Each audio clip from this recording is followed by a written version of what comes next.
The Assassin.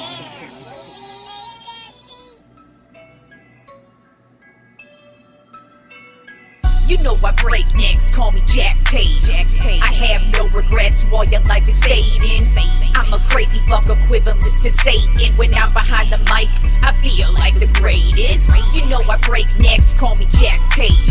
I have no regrets while your life is fading. I'm a crazy fuck equivalent to Satan. When I'm behind the mic, I feel like the greatest. What up, y'all? You're listening to Sports Talk with Tropp, and I'm your host, Katie Tropp. Well, before we get started, just wanted to remind y'all that tomorrow I'm dropping my new music video for my single, The Art of the Bitch. It's directed by my homie, Jose Nahar of Nahar Media. He's directed probably my last 15 music videos, by the way. So yeah, that's my homie. And so if you're ever wondering, or if you ever think to yourself, damn, those music videos are good, he's part of the reason why. Don't get me wrong. Don't get me wrong. I'm fully involved with my music videos from start to finish. They are completely my idea, but the homie Jose, he makes me look good. You would be shocked at some of the things that he makes me like. And I do have a music video called "Acting Like a Bitch," and I at the end I hit a home run. And we'll just say when we were filming that, I did not even come close to hitting a home run, but he made me look good. So that's what I'm saying. The homie Jose, he makes me look good, and he makes me look good in this one too.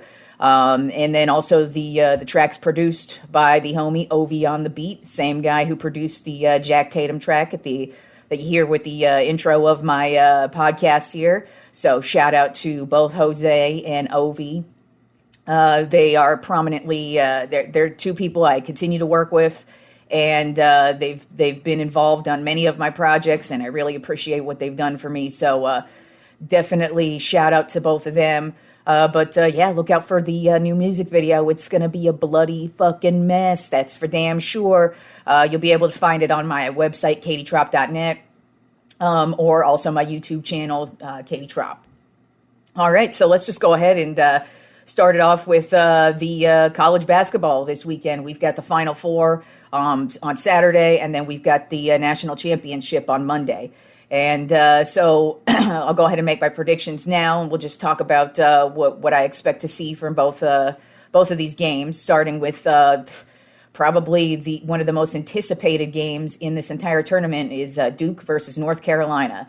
It's actually pretty crazy to think that these two have never faced off against each other in the tournament, but this is the first time, and it's Coach K's last season. So how crazy is that this is the matchup we're getting? It would have been nice to see him in the championship game, but hey, I think the Final Four is just as good. I've said it before. North Carolina has not been the typical team that they normally are in basketball. They usually dominate, but this year they had a very down season. And they really backed their way into the tournament. And once they hit the tournament, though, they've been on fire, and they've absolutely dominated. It's just like they turned on the switch, and they're just killing it. But Duke, on the other hand, is the exact opposite. They've been dominant all year. They've been one of the best teams in college basketball. It's not shocking at all that they're here in the Final Four. But also that you could tell that they want to send Coach K out on the right note. Which honestly, it would be cool to see him go out that way. It's always cool, regardless of whether you're a fan of the team or not. It is always cool to see somebody who's dedicated their entire life to the sport, and they're a legend, and it really is cool to see them go out in that manner. So while I'm not a Duke fan in any way, shape, or form, I would have no issues with seeing Coach K in his career winning a national championship. But with that being said, this is going to be a great matchup. I think this is going to come down to whoever has the ball last. Probably, I wouldn't be shocked if it ends up going into overtime, because these two teams know each other well. This is one of the greatest rivalries of all time, not in just college basketball, but of all time. When you watch a Duke versus North Carolina game, it's actually kind of rare when it's a blowout. It's usually back and forth, and when one is not having a good season, but the other is, kind of like how North Carolina ruined Coach K's last home game about a month ago. They came in and nobody thought they were going to win. Tickets were out the roof, every celebrity in the world's out there, and Duke ended up losing. North Carolina's came in and just absolutely stomped them. I don't think that's going to happen this time around, but I do think it's going to be a great game. And it's going to be a great way to end Coach K's, whether he wins or loses this game. I think it's one of the best ways for him to end his career by going into the tournament and ending it against North Carolina. But I am taking Duke in this one. I think, like I said, North Carolina isn't really that great of a team. While they're playing great in the tournament, I kind of feel like this is going to be where they hit their wall. I didn't really see them winning a national championship. So, and especially out of all 4 teams left, I think they are the weakest. So I'm definitely going to go Duke. I think they're playing hard for Coach K. I think that's what they want to do is just send him out on top. They just have that extra little edge, and they are a really good team. I mean, their shooting is phenomenal. And I kind of feel like if North Carolina lets things get away from them, then Duke is really going to blow up. But I don't think it's going to happen. I think it's going to be a close game, probably come down to a last-second shot, and I think Duke's going to go on to the national championship. Then the second matchup is Villanova versus Kansas. I think this is going to be a great matchup as well because these are 2 dominant college basketball powerhouses. Villanova has been one of the best college basketball teams for about the last decade. And Kansas, historically, is just a spectacular team. And I know this because I'm a Texas Longhorns fan, so we're always playing Kansas. Honestly, when the Longhorns just keep it close with Kansas, I'm happy about that. So when they actually get a win against Kansas, when Kansas is good, I'm happy to see that. But yeah, so both these teams are really good. I think where the edge in the matchup is going to be with Villanova. One of their main guys, he got injured in the last game, and he's not going to be playing this game. And I think that's basically where the edge in the matchup is going to come from because he's also a big guy. The thing about Kansas is they have great defense, and they're also just great in the paint. They do have good shooters as well, but just they're a really scrappy team. And I kind of see them taking advantage of that injury. And I kind of have a feeling that Kansas is going to eke out this one. I think this will be a close one as well. And I actually would have probably picked Villanova if they didn't have the injury because I think they are overall the better team. I honestly wouldn't be shocked to see Villanova win a national championship just because I think they are that good, especially with their shooters. They've got some great shooters. And Jay Wright's just an excellent coach. He coaches. He has a really good style of coaching, and it just really works. But I think Kansas is going to ultimately get the win in this one. I think it'll be a close matchup as well, like I do Duke versus North Carolina, but I think Kansas will walk away with the win. So that makes my national championship matchup Duke versus Kansas. And, like I said, at this point, it's hard for me to pick against Duke. It just kind of feels like that's where this season's going to end up. But when I was getting my bracket ready and picking teams who I thought were going to win the national championship, Duke was not even one of those teams. Now, like I said, they're a good team. I have respect for them, but I didn't think they were going to make it this far. I kind of had a feeling they were going to get upset maybe in like the Sweet 16 or Elite 8, but they didn't. Here they are, and it just kind of feels like this is how the season's going to end. So I do have Duke beating out Kansas for the national championship, and I have Coach K walking off into the sunset the best way you can, going off into retirement, and him just adding yet another accomplishment to his already stellar resume. I got Duke as my national champion, so we'll see what happens this weekend. I'm expecting some good games regardless.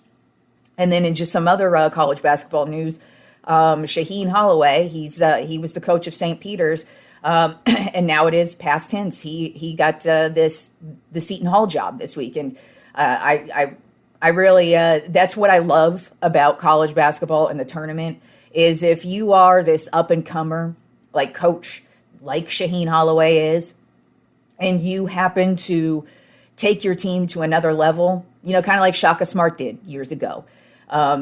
And you're going to get that recognition that you finally deserve that recognition. And that's how I feel about Shaheen Holloway. It's not like he's been coaching for a long time. Obviously he hasn't, but it's really cool that he was able to take his team to the tournament. They believed in themselves. They believed in the system that they were in. They believed in their coach, and they were able to get as far as they were. And it's cool to see that, that helped elevate their coach to another level. And now he's going to go coach Seton Hall. And who knows? This could be just the next stepping stone for Holloway. Or maybe he could become the next great coach of Seton Hall. Who the hell knows? But I thought that was really cool to see. Like I said, I really enjoyed. I had no idea. Obviously, I knew who he was because if you don't know, he in the McDonald's high school, the high school tournament that they have. Shaheen Holloway actually won the MVP that year. And by the way, Kobe Bryant was in that on that same league that year. So that really says a lot about what a player he was. Now his career didn't end up going the route of Kobe, obviously, but like I said, it's really cool to see that. When he would do interviews, I really liked how even keeled he was because, a lot of people get emotional. And I think that's one of the reasons why St. Peter's really bought into what he was selling this year. And so good on Seton Hall and good luck to Shaheen Holloway because I really like what I saw from him. And I think it's really awesome that his hard work paid off and he was able to elevate his career to the next level. So good luck to Shaheen Holloway. All right, and so we had some NFL news this week. First of all, Hard Knocks was announced. Now, Hard Knocks is just an okay. I don't usually watch it every season. Of course, I watched last year because it was the Cowboys, but I don't really care for Hard Knocks for some reason, which is weird because I really do love I love documentaries and stuff on sports and behind sports, but for some reason, Hard Knocks has just never really done it for me. And I can guarantee this year I will not be watching because the team they will be following around this year is the Detroit Lions. So, yeah, that should be, I'm sure Dan Campbell, the coach, is going to give us some good sound bites because that's what he does best. But other than that, I'm not looking forward to that, and I probably won't watch that. And honestly, I don't think a lot of people will be watching that one either because it's the Lions. So, woo-hoo. And then in more Washington Commanders news, usually with Washington, when I'm discussing them, it's actually not good news with them. And this news is they're back under more investigations for. This is not football news, This is what's so stupid and pathetic about this team, and it's looking more and more like Dan Snyder should just go ahead and sell this team because I kind of have a feeling he's going to get forced out eventually by the NFL, which actually wouldn't be a big deal because it sounds like to me Dan Snyder's been doing a lot of forcing himself upon women his entire life, at least from what all these investigations have been showing. And so basically Congress is now going to be investigating the Washington Commanders for not only all of the sexual harassment and intimidation stuff for people who worked for them, but they're also looking into some of the finances. So, we'll see how that one turns out. And then also the NFL is now opening yet another investigation into sexual harassment charges against the Washington Commanders. Yeah, this isn't a new one. This isn't a continuation of one. This is a brand new one. And this time around also, Washington doesn't get to control the narrative. There's an actual independent investigator going to be doing that, the investigating on that. And we actually get to read the report and see the results, unlike their last little bullshit investigation they had. So, like I said, I kind of think it's time that Dan Snyder maybe will want to go ahead and get out of the football owning business because, it's funny too, because that's all his legacy has been basically since he took over, is just like drafting shitty players or wasting good draft picks or wasting good players' careers. And then also now all of this. And, another thing that happened as well is I think it was when at the beginning of the initial investigation into the sexual harassment charges, a bunch of the other owners, because, Dan Snyder's the majority owner, but a bunch of the other owners below him have been trying to push him out. So it doesn't sound like anybody likes Dan Snyder. Honestly, I can't believe his wife stays with him, to be quite honest, because that dude sounds like the biggest creepo piece of shit on the face of this fucking planet. So Washington Commanders starting the season off right with new investigations into what a shitty and poorly run organization they are. Keep it up, Washington. Keep it up. All right. And then we also got some new overtime rules. All you crybabies got your little way. Now it's more fair. It's more fair for you guys because now both teams get a possession. And they're only doing this in the playoffs. And I know you're still going to complain even if your team loses because that's how the majority of dumbass sports fans are is, oh, well, it's just not fair. It's not fair. Get over yourselves, but whatever. We'll see what happens. Like I said, I'm sure people are going to have complaints about it because they always have complaints about it. And that's why I've always been against changing this overtime rule back and forth because it feels like they change the overtime rule like every other fucking year. And it's like, can you just keep one and figure it out and get over the complaints because nobody's ever going to be happy and they're always going to complain. That's called the United States of America, a bunch of whiny crybaby bitches. I actually have a song called The United States of the Aggrieved that touches on such a subject of how whiny Americans are. So check it out if you want. And then in more football news, shocker in my opinion, Bruce Arians, the coach of the Tampa Bay Buccaneers, he just retired. Todd Bowles, the defensive coordinator, is going to take over for him. Todd Bowles, if you don't know, he actually did coach the New York Jets a few years ago. Didn't go well because obviously it's the Jets and nothing goes well for them. At least since Super Bowl III, which was a long ass fucking time ago, if you didn't know. But so we'll see how that goes. I actually, like I said, I was shocked when I heard the news, but he's getting up there in age. Coaching is not an easy job. He's had 2 bouts of cancer throughout his coaching career. He did tear his Achilles last year at the end of the season. So I'm sure lots of that is just wear and tear on him. There's rumors that apparently he and Tom Brady didn't get along. I'm not going to get into all that because I kind of think that shit's stupid. I mean, what do we know? And not everybody's going to get along with all their employees and employers. I don't understand that mentality. But okay. So I just thought it was weird that he retired just randomly at the end of March. But hey, you can't really blame him either. And like I said, we'll see what happens with Todd Bowles. I was kind of shocked that they didn't go with Byron Leftwich. I feel like Byron Leftwich is going to be the next coach who comes up.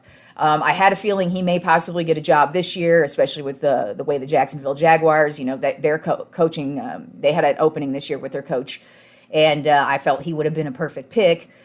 Just because he did used to be the quarterback there. But it's also not a bad thing that he's going to be working with Tom Brady for another year, just to perfect his craft at coaching. I do think at some point Byron Leftwich is going to be a head coach in this league. So I was kind of shocked, though, that they didn't go that route because these days a lot of teams tend to go more towards the offensive coaches rather than defensive. But I think also at the same time, Todd Bowles, he has great respect with all the players. Bruce Arians had nothing but great things to say about him. He's basically saying one of the reasons why he stepped down is because he wants to give Todd Bowles a chance, at least with a good team. And so that's kind of where they're at, and we'll see what happens. I mean, Tampa's got a good team this year. Tom Brady came back, so as long as you got Brady, you're in the hunt.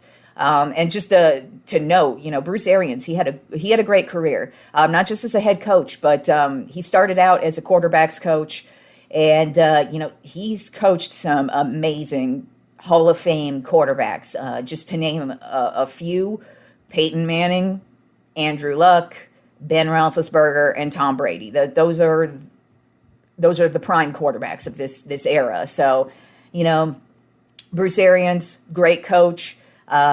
Leaves behind a good legacy as well, and good luck to him in whatever he does in the future. It looks like he's taking on some type of front office role, but sometimes that could just be literally a title, and that's all it is. So who knows? But I thought that was very shocking news for this week. And then just to round out the NFL talk, Bobby Wagner was the big signing this week. He signed with the Los Angeles Rams, who now only got better. Kind of pissed me off because I was hoping the Cowboys would go after Bobby Wagner, but of course they didn't.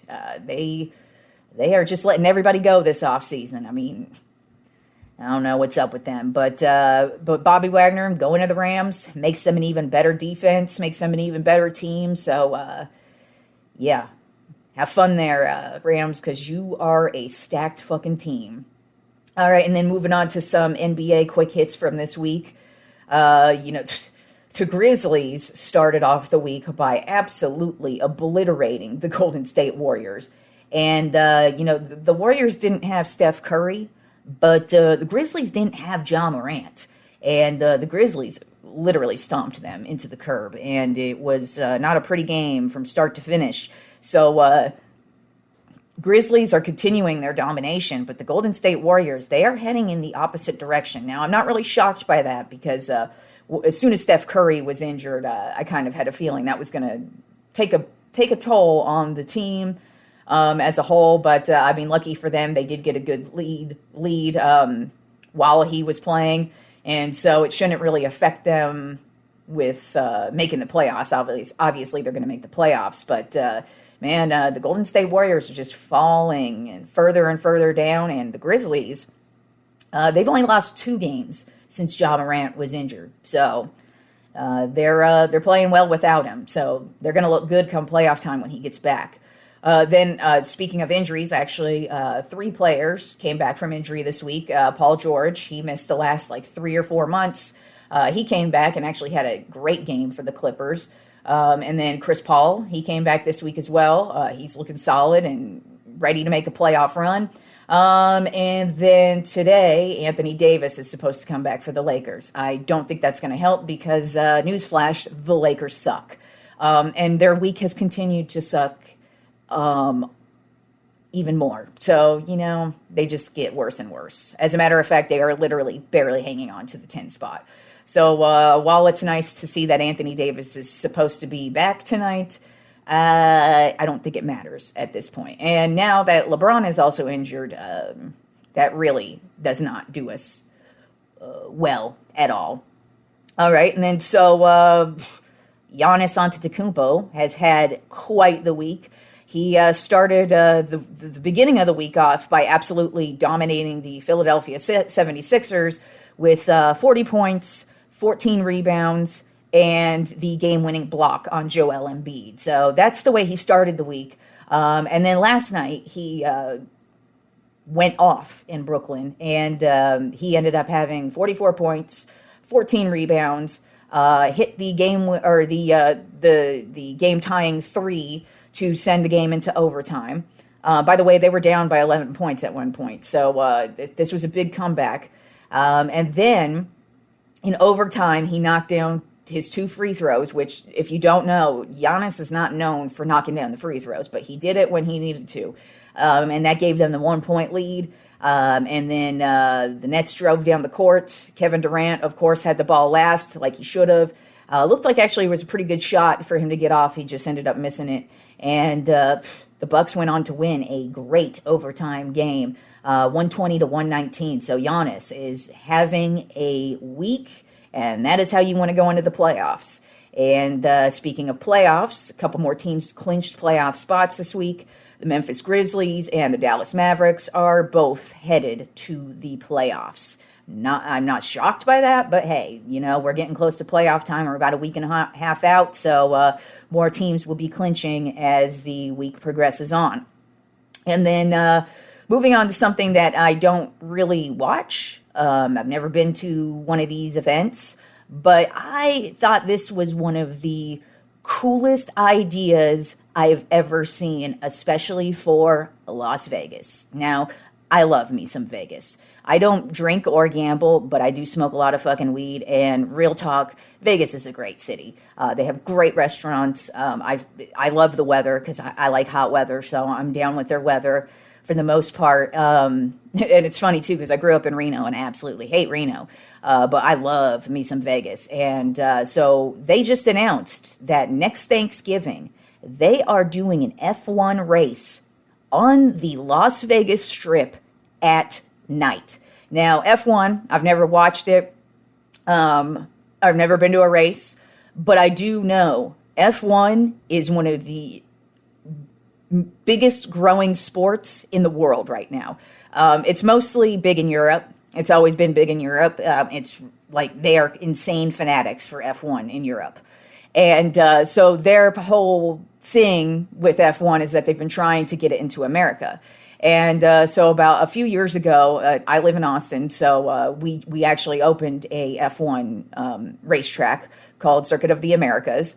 And so that was the first place in America, here in Austin, Texas, where we got a racetrack for F1, and they come through all the time, regularly. As a matter of fact, the only time I've been to that racetrack is to go see my girl Britney Spears usually after the F1 events. They have concerts, and Britney just happened to be the headliner of one of them. And of course, I had to drop everything and go see Britney Spears, because if you don't know, I love Britney Spears. And my Britneyness is killing me. And she was in my city at the same time.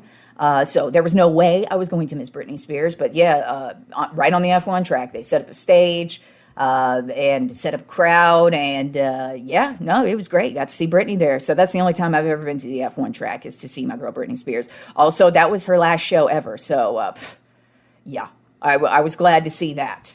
But anyways, enough about my girl Britney. See, you get me talking about Britney Spears, and that's how I sidetrack to a whole story about how much I love Britney Spears.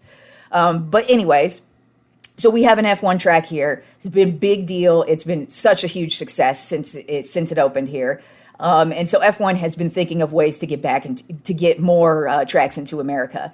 And they just now are opening one in Miami. I think this year is the first year that they're going to be racing in Miami. So that's another spectacular city. I love me some Miami. Been to Miami a couple times. I know a lot of people think, oh, the crazy people are in Florida. Yeah, the crazy people are everywhere. And yeah, there's lots of crazy stories that come out of Florida, but I love Florida. The weather's spectacular, and the beaches are amazing, especially in Miami. So they're going to have an F1 race there. So now they have two F1 tracks. And now, starting next year, they're going to be turning the Las Vegas Strip. And it's not just Las Vegas Boulevard, but it's like you have to go take a look at the map. It's kind of difficult to describe if you can't see the map. But it's going to be big, and it's going to be going around a bunch of hotels. And so I honestly, this is something I would love to attend. Like I said, I've never seen an F1 race. I'm not really like into it or anything, but this type of event sounds really fucking dope. Not only because it's going to be on the strip, but it's going to be at night too. Like it just reading it sounded really exciting. I think this is awesome for Las Vegas. And I just think this is a spectacular idea. One of the best ideas I've ever seen is this right here. So, good for F1. They're growing, and that Vegas idea is a spectacular idea. I hope it works out well for them. All right, now, since baseball season starts next week, we are 1 week away from having us some baseball. Let's go ahead and get into my MLB playoff predictions for the season. So let me go ahead and first start off with who I think are going to be the MVP candidates. And usually MVP candidates, they don't have to be on the best team. Baseball is a little bit different than most sports. If you're for the NFL, for example, you're usually going to pick the quarterback or whoever's the best player on the best team. It's not like in baseball, you could be on the worst team and you could still be eligible for MVP because your stats and just the way you carry the team, it matters. So some of these guys, I don't think their teams are going to do well. Starting with who I actually believe is going to be the front runner for the NL MVP, I believe is going to be Juan Soto with the Washington Nationals. And the reason why I think that is because, one, he's in a contract year. He's he's one of the hot up-and-comers. He's expected to sign one of the biggest deals in baseball history because he's that good. And whoever gets him is getting a great player for at least the next 10 years. And since he's come up to the major leagues with the Nationals, he has been a standout. I think it was 2020. The 2020 playoffs, he had this beautiful home run that just never stopped. I mean, from the second it hit the bat, it was gone and it went into the parking lot, and it's probably still flying in the air as we speak right now because that's how freaking hard the dude hit the ball. So I just think this is going to be that type of breakout year because the Nationals actually did offer him a contract extension. And it was very lucrative, but I have a feeling he may not want to stay with the Nationals. And I don't blame him for that because while they did win a World Series a few years ago, you could tell they're that rebuilding team. They've been getting rid of all their good players. You know, they traded away Max Scherzer and Trey Turner last year. So you look at them and you kind of go, are they going to be a good team? And I kind of have a feeling that might be what's going on here with Soto. So I kind of see him just going off this year. I think the Nationals are going to be a shitty team, but I think his individual stats and just the way he ends up playing the game, he's going to end up being the front runner for MVP. And also I have him on my fantasy baseball, a couple of my fantasy baseball teams. And let me tell you, I've been getting trade offers out the fucking ass this week. And I have to keep telling them, I am not trading away Soto. So suck my butthole. That's my lead for the NL. But then a couple other guys in the NL who I think have a shot at possible MVP is Bryce Harper with the Phillies. Actually used to be with the Nationals. Bryce Harper, he had a great season last year. And his spring has been lights out. So if he's able to stay healthy, I think he's definitely going to be in the running. I also think the Phillies are going to be a pretty decent team.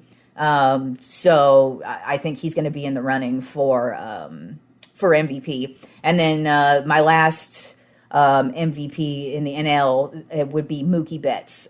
He's just an all-around great player. He's great on defense. He's great on offense. He's great with stealing bases. There really isn't anything that Mookie Betts is bad at, so I just kind of feel like he's always going to be in the running for MVP because he matters that much to his team. So that's who I think are going to be the MVP frontrunners this year in the NL. Juan Soto, Bryce Harper, and Mookie Betts. And then moving over to the AL, my number one pick is Shohei Ohtani. I think he's going to have a great year this year, both pitching and hitting. I feel like, last year he had a great season. The couple seasons before, he had to get over injuries, but I think he was really working into his own last year. And I think he's only going to excel this year, especially with Mike Trout coming back from injury as well. So I think Shohei Ohtani is definitely the front runner for the AL MVP because I just think he's going to dominate both pitching and hitting. And I'm looking forward to it too because it's really never in a million years did I think I was ever going to see a player like Babe Ruth did, where he played both pitcher and hitter. And really, Babe Ruth didn't do it that long. And really, if you think about it, Shohei Ohtani actually plays against a lot better athletes these days.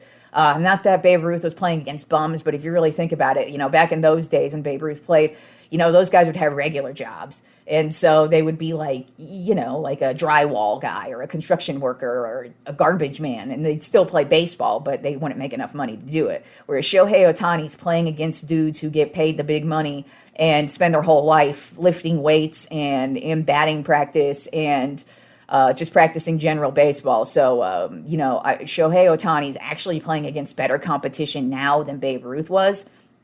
And he actually really is a pitcher and a hitter, and it's something he takes pride in. So I see him being the front runner for the AL MVP. Then I also have Mike Trout, his teammate, because Trout is just always that dude. If he's healthy, you can't count him out either. He's just a spectacular all-around player, and I definitely would see him in the running for MVP if he's able to stay healthy this season. And then rounding out my MVP predictions would be Vlad Guerrero Jr. with the Toronto Blue Jays. He's just been a spectacular player ever since he hit the scene. His father was a great baseball player, so he's got it in his blood. But he's just a fun player to watch. And I don't really see the Blue Jays being that great of a team, but I see him being a great baseball player and just having a great season, statistics wise. Cause he's just been getting better and better every year. Had a great year last year. I wouldn't be shocked if he was in the MVP running this year. So my AL MVPs are, front runners would be Shohei Ohtani, Mike Trout, and Vlad Guerrero Jr. All right, now moving over to my actual playoff predictions. In the NL, my number one seed is the Atlanta Braves. I have them winning the NL East and just being the overall best team this season. I don't think they lost a step this offseason. You would think because they lost Freddie Freeman that it's a big deal. But honestly, Freddie Freeman's really at the end of his career. And he's very injury prone as well. And while I respect his game and I understand what he meant to the Atlanta Braves, I don't think they lost anything. As a matter of fact, I think they gained a whole lot of good players this year. They got Kenley Jansen, the closer, and they already had one of the best bullpens in the league. I mean, shit, that's why they won the World Series, is because they had a solid bullpen from starting pitcher all the way down to their closer. So, just adding him in the bullpen makes them a better team. Then you've got Olsen, who's taking over for Freddie Freeman, and he's like a younger version of Freddie Freeman. Now, obviously, he's not Freddie Freeman, but he's a good, solid player. And so they made a bunch of additions this offseason, and, they're already coming off of World Series. And while it is very difficult to repeat being a World Series champion, I wouldn't be shocked if the Atlanta Braves do it this year. So I have them as my number one seed. Then the number two seed, my San Francisco Giants. I have them winning the NL West. And I just think they're gonna bounce off of what they did last year. They were great in the regular season and then completely blew it come playoff time. But I think they're just going to build off of that. They still have a really good pitching staff. They added Carlos Rodon, who I think just makes the starting pitching even better. I do think they need to still make some improvements with the batting order. I wouldn't be shocked if they ended up making a trade at some point in midway through the season. That's kind of something they tend to do. They tend to let the team shape out and see what their weakness is, and then that's when they'll make a big trade. They traded for Chris Bryant last year. Many years ago, they traded for Hunter Pence midseason. So this is that's something they are known for doing. But I do think the Giants are going to be one of the best teams this season, and not just because I'm a fan, but I really do think they've got a good, solid pitching staff. So I've got them at the 2 seed in the NL. Then at the 3 seed in the NL, I have the St. Louis Cardinals. I have them winning the Central Division, and I just think they're a great team. Their batting lineup is going to be something, man. They're going to be real tough to stop. They did end up signing Albert Pujols. He's definitely at the end of his career. He's not what he used to be, but now that the NL has a DH, that's going to be where he goes, and I think that's going to prolong his at least for the season. I don't know how much more Pujols has in him as a baseball player, but I don't see him having an issue being a DH this year, and it is nice to see him back in St. Louis, where he became who he was. He was the MVP, and he won a World Series with them, and he used to be the best player in the league, and that was when he was with St. Louis. So it's nice to see him back with the Cardinals this year, and their pitching. It's crazy to see that Adam Wainwright is still their ace. I really I think they've got a solid pitching staff, but I think they're really going to kill it with their batting order this year. Then at the number 4 seed, I have the Dodgers.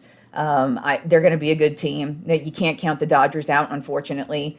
Every freaking year, they're those stupid ass Dodgers pissing me off, but I expect them to have another great year, make a good run, battle back and forth with the Giants for the division. I just think their weakness is going to be the pitching, starting pitching and bullpen. They lost some dudes this offseason, and although I did see, actually right before I started the show, I think I saw who, I don't know who they traded for, but they did trade for a closer. I can't recall who it was, so I'll probably talk about it on Monday's show.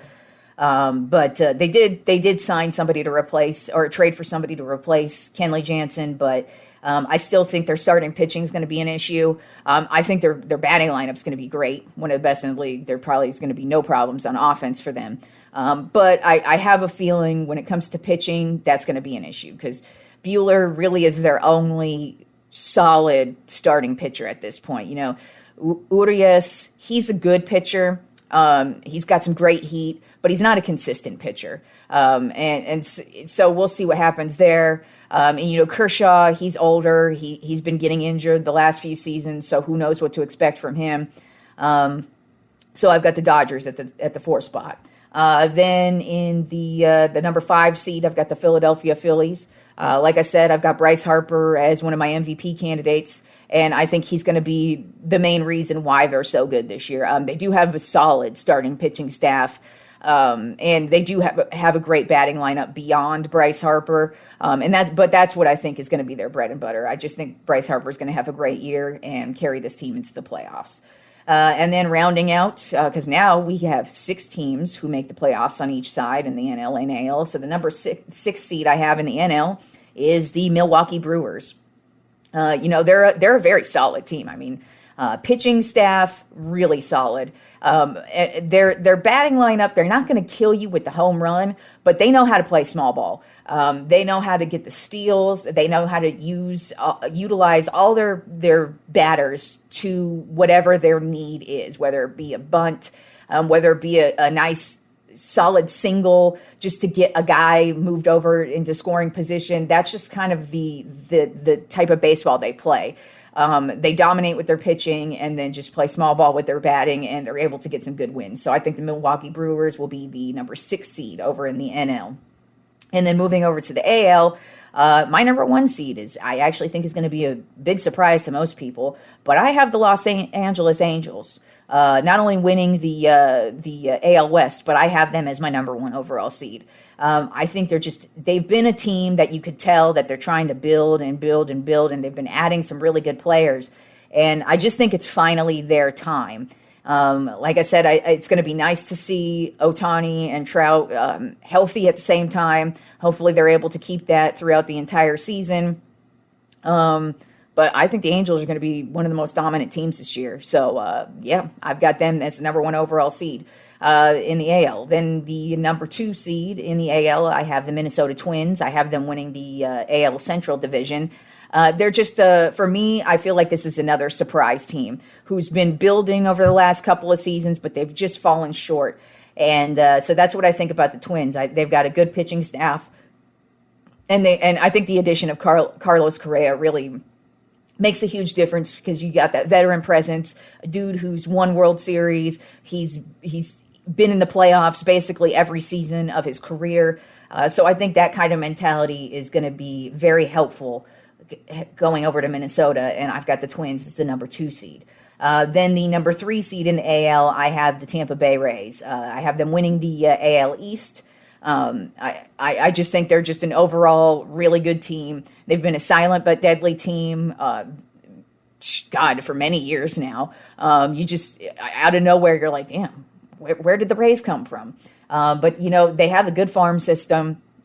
They're just known for bringing up really good pitchers, really good hitters.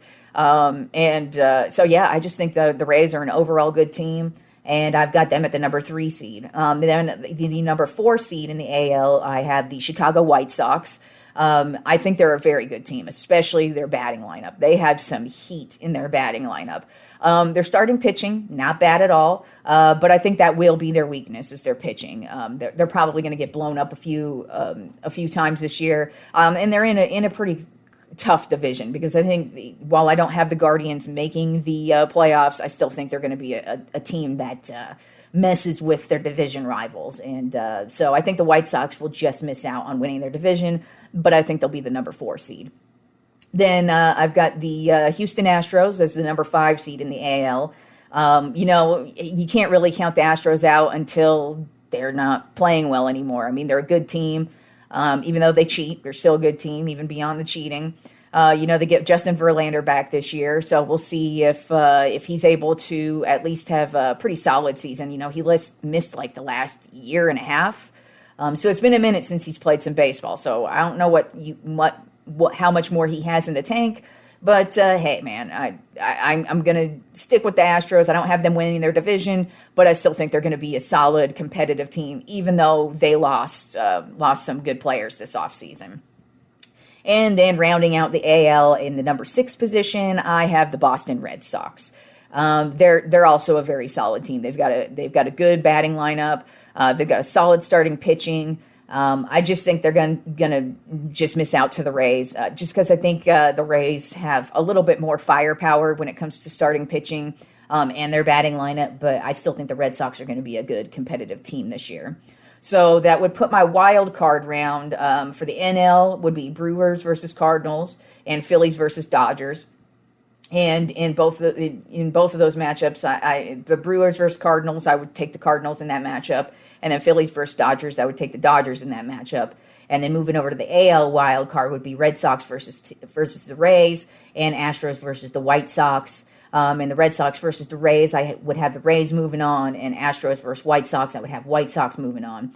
So the division series would be, NL division series would be Dodgers versus Giants and Cardinals versus Braves. In those matchups, I would have the Giants over the Dodgers and the Braves over the Cardinals.